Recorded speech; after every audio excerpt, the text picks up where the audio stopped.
गोटे रेसिपी बनैबा को जाउची तो आसंतु देखिबा मु आज छतु बेसर बनाउचे।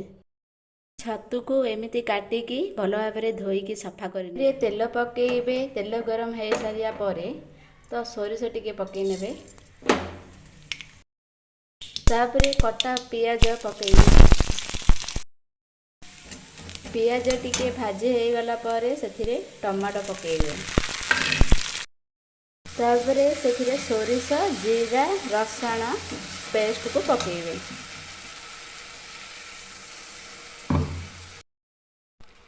तापरे सेथिरे हळदी गुंड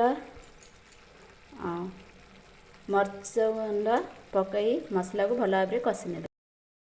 सेथिरे गोटे छोट आंबुलटे पकेइबे। एबे आलू को पकई देबे और छतु को पकई भल भाबरे कषि नेबे।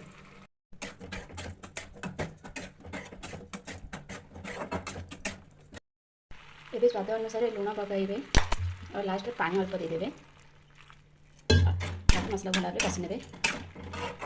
पानी आपन इच्छा रे देबे। तो बेसी छतु बेसी पानी गले भल लागेन टेस्ट आसे। एबे हमरा रेडी हो गला छतु बेसर। एमिति का नुआ नुआ वीडियो देखिए जदि आपन माने चाहछन तो मो चैनल को लाइक शेयर सब्सक्राइब निश्चय करिवे। जय जगन्नाथ।